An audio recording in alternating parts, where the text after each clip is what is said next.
Hi, Laynie Brown. Hi, Al. I know in my heart that my favorite week of this course is probably week 7, the New York School Week.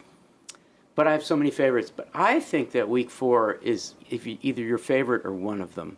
Definitely one of them. Yeah, Gertrude Stein. Mm-hmm. So week 4 is in 2 modules. There's module 5 and module 6. And module 5 is focused on Gertrude Stein, and module 6 gives you a very, like a micro sampler of what we might call modernism at extremes. That is to say, pushing the avant-garde all the way. We'll get back to module 6 in a second, but let's talk about Gertrude Stein. So Great. people have trouble with Gertrude Stein. Do you want to anticipate what kind of trouble they have?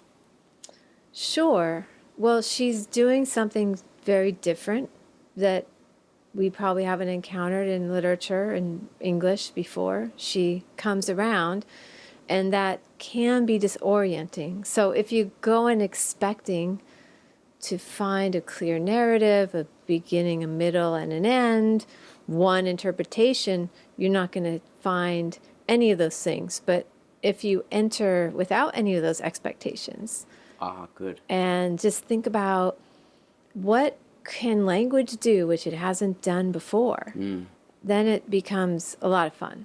Well, that's really well said. And I hope that comes across as an encouragement to people rather than a kind of disruption and a reason for quitting. We like to cheerlead when we talk about week 4 because we think that if you go all the way into the experience of Gertrude Stein, so much other so-called difficult poetry will make a lot of sense to you. Not common sense, but Yeah. the kind of sense that we mean. And also, I would just point out, in addition to what you said, that Gertrude Stein is using words in a way that might be counterintuitive. We use words in order to convey, for instance, there's a red light, don't cross at the red, as a way of kind of warning people or instructing people how to move around the world. These are, we might call it denotative language. Yes, Gertrude Stein believes in denotation, but she also believes that some words don't denote. Some words are there for pure rhythm, for the pure pictoriality of them. So we try some sampling from Tender Buttons, 3 or 4 of those Tender Buttons poems, which are all incredibly difficult, but we have a lot of fun with them. Yeah, I would just add, it might be helpful to dispel this myth that we have about understanding, because the most common response I hear to when I introduce Stein is that, oh, I don't understand it. Oh, I don't get it. But there is no understanding in that way of understanding the word understanding. Right. So we can just dispense with that myth. Terrific. So we have Tender Buttons, and then we have a smattering of other samples. We also have some prose statements that you could call literary theory, or you could call just general statements about language. There's a statement about the noun. She loves nouns actually, but Gertrude had a way of making hyperbolic statements like, why use a noun? We don't need nouns, so she's sort of against the noun and against narrative, beginnings, middles, and ends. So we think it's fun. We love how ModPo people respond to Stein during our live webcast during the symposium mode, which is the autumn in the Northern Hemisphere, early September through mid-November annually. We really like the idea of engaging people in the whole problem of difficulty.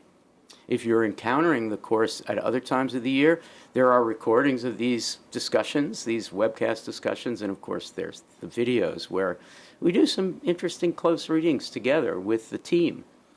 And then there's Module 6, which we'll say something very briefly about. So this is the second half of the Stein Week, and this entails, for instance, Tristan Zara's instruction poem, conceptualist poem, where he teaches you in a poem how to make a Dadaist poem by doing a lot of randomization, by cutting out things from a newspaper and so forth. There's also the Baroness Elsa von Freytag-Loringhoven, which is kind of a hero of the course. Do you want to say a word or two about the Baroness? And she embodied Dada in a way. The word that comes to mind is outrageous. Yeah. A dozen cocktails, please. that poem, there is nothing like it. There is really There nothing is nothing like it. It's hard to characterize it, but I guess I would say approach in a spirit of play and audaciousness. Yes. And audaciousness is exactly the word to describe a little kind of a cute experimental poem by John Peel Bishop, which is a sonnet that explodes the sonnet. And we'll let you find out what happens there. One more thing about the Baroness. The Baroness is what we might call an exophonic poet, E-X-O-phonic, exophonic poet. An exophonic poet is a poet whose a first language or birth language, mother tongue, is not the one they choose to write in. So the Baroness's natural language is German. She writes in a broken English in order to stress the brokenness of the point she's trying to make. So she's a poet deliberately uncomfortable with the language that she chooses. Any of your final thoughts about, do we want to just cheerlead for Stein? What do you think? I think we want to cheerlead for Stein. All right. Because this is Give an me an important, S, give me a T. an important turn in the course Yeah. toward doing something different with language.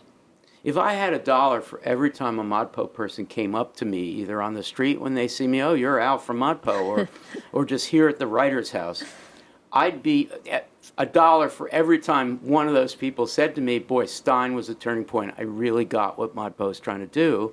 I don't think that's an exaggeration.